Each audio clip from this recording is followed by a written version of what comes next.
और आशीर्वाद लेती हैं। तो रामचंद्र जी ने अपनी पत्नी को झुकने नहीं दिया, दोनों कांधे पकड़ के उनको उठा लिया और फरमाया राम रामाय नमः राम रामाय सत्यम अस्ति। है सीता, मैं राम हूं तेरा और तेरे राम का राम है ऊपर वाला। संस्कृत ग्रामर में ये राम रामाय जब राम के साथ आय आ जाए तो उसका माना होता का लिए, के लिए, को लिए, की लिए। राम रामाय, राम के लिए नमस्कार करो, झुको, यानी अपने राम के सामने नहीं बल्कि उस राम के सामने जो तेरे राम का भी राम है। ऐ सीता, मैं तेरा राम हूं और तेरे राम का राम है ऊपर वाला। राम रामाय नमः, अपने राम को प्रणाम न कर बल्कि उस राम के सामने झुक जो तेरे भी राम का राम है। इसलिए हिंदुओं में जब कोई मर जाता तो कहते हैं राम राम सत्य है। अर्थी देते वक्त शमशान घाट पे ले जाते हैं, क्या कहते हैं? राम राम सत्य है। अब बदल दिया, कहने लगे राम नाम सत्य है। हालांकि संस्कृत नहीं बदल सकते। राम रामाय सत्यम अस्ति, राम का राम सच्चा है, यानी राम राम सच्चा है। मतलब ये हुआ, हाय मरने वाले तू मर गया, अब रामचंद्र जी तेरी जिंदगी के मालिक नहीं, अब तो राम का राम जाने की तेरे साथ क्या मामला होगा, तूने अमल कैसे किए, तूने करतूत कैसे किए, राम का राम ही सच्चा है। वमन यामल मिस्काल ज़र्रतिन खैरन यरा वमन यामल मिस्काल ज़र्रतिन शर्रन यरा। एक नहीं 1,00,000 कुरान खानी कर डालो, एक नहीं 1,00,000 कुरान पढ़ के मरने वाले पे बख्श दो, मरने वाले को कुछ भी सवाब नहीं मिलेगा। उसकी अपनी जिंदगी में जो उसके अमल किए होंगे वही उसके काम आएंगे। अगर कुरान खानी करके किसी को बख्शने से सवाब मिलता होता और कोई आदमी जन्नत में जाने वाला होता, कुरान के बख्शने से तो इंदिरा गांधी तो जन्नतुल फिरदौस की वारिस हो जाएगी। हमारा बाप मरता है तो एक कुरान पढ़ा जाता है ना। इंदिरा गांधी मरी तो जमीन फरोश कच्छ मुल्लाओं ने, अपने जमीर और अपने ईमान को बेचने वाले मुल्ला और मौलवियों ने उसकी समाधि पर 3 कुरान खानी की है। सिर्फ कांग्रेस से पैसा वसूल करने के लिए 3 कुरान।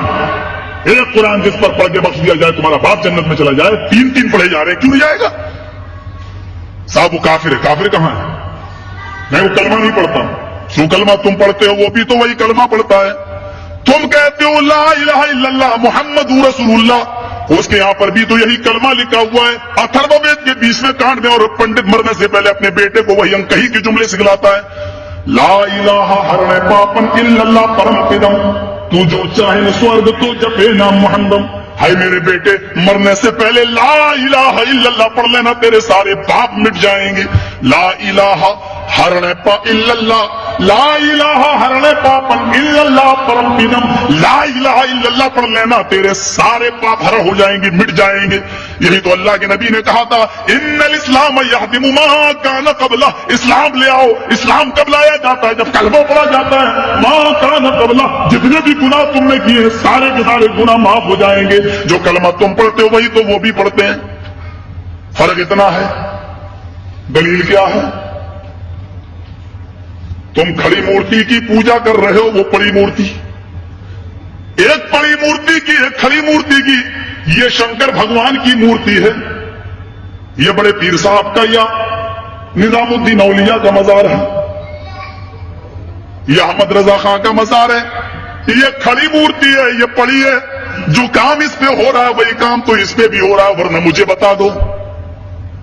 हिंदू चुनरी चढ़ाए मूर्ति पे तो काफिर, तुम चादर चढ़ाओ तो पक्के मुसलमान, वो हार डाले तो काफिर,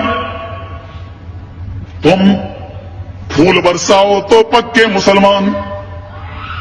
ये कोई चीज खाने की मूर्ति पे चढ़ाए तो कहे प्रसाद, प्रसाद खाना हराम। यहां पर कोई चीज चढ़ाई जाए उसको कहो तबल्लुक है, और ये खाना बड़ा मुबारक।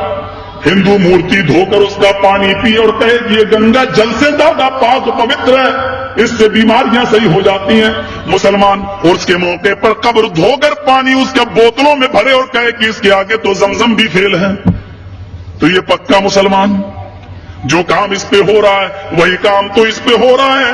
और आज मैं फतवा देने का आदमी नहीं हूं, लेकिन आज जज्बात में हूं, मैं ये फतवा दे के चला जाता हूं। मेरे प्यारे साथियों, अल्लाह की कसम, अगर भारत के और पाकिस्तान के کے ہندوستان اور پاکستان کے، ہندوستان کے یہ 20 کروڑ مسلمان اور پاکستان کا وہ 15 کروڑ 10 کروڑ مسلمان اگر یہ چادر چڑھانے کے بعد، چنری چڑھانے کے بعد، تبرک کھانے کے بعد اگر یہ جنت کے اندر چلا گیا تو کعبے کے رب کی قدم کھا کے کہتا ہوں کہ بھارت کا 60 کروڑ ہندو بھی ایک ایک کر کے جنت میں چلا جائے گا۔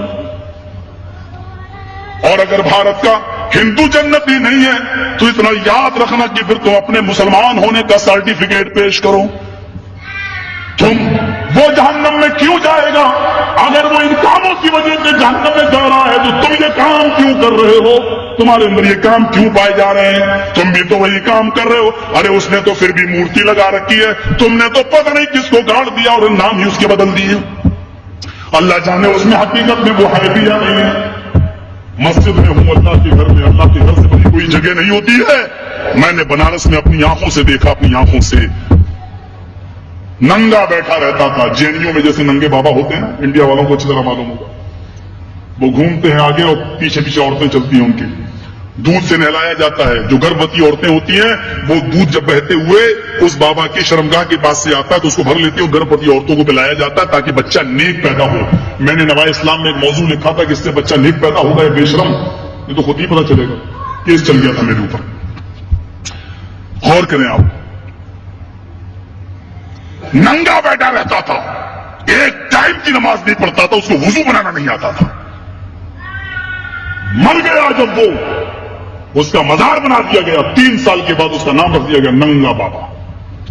نام بھی ہے ننگا بابا، ان کو نام بھی ایسے ہی ملیں گے، اللہ کی قسم ان کو صحیح نام بھی نہیں مل سکتے۔ ننگا بابا، ذرا بتاؤ کہ ننگا رہنا کون سی شریعت میں ہے؟ کون سا مذہب ننگا رہنے کی تعلیم دیتا ہے؟ کون سی تہذیب ہے ننگا رہنے کی؟ اور یہ نام تک رکھا گیا ننگا بابا، بابا پر رکھا ہوا ننگا بابا باقاعدہ، جیسے بریلی کے اندر تھا کتا بابا، اب تو بدل دیا لوگوں نے، کہتے کتب بابا، کتب کر دیا۔ لیکن رکشے والے سے کو کتب شاہ کے مزار پہ جانا تو جانتا ہی نہیں جب تک یہ نہ کہو کتا بابا۔ ایک کا نام ہے پتنگ بابا، کسی شریف انسان کا کام ہے پتنگ اڑانے کا، نام رکھا گیا پتنگ بابا۔ بنگلور سائڈ میں چلے جاؤ، مجھے میرے دوستوں نے دکھلایا جنگلی بابا۔ کون نام ہے؟ نام تو پہلے اچھے رکھ لو یار، نام تو کم سے کم صحیح رکھو۔ یہ تو جو یہاں ہو رہا ہے وہ کام یہاں ہو رہا ہے۔ یہ میں نے ہندو دھرم سے توحید بتائی۔ رام چندر جی نے کہا کہ اس کے سامنے جھکو جو تمہارے رام کا بھی رام ہے۔ ذرا اولڈ ٹیسٹامنٹ سے ایک توحید سنیے، اولڈ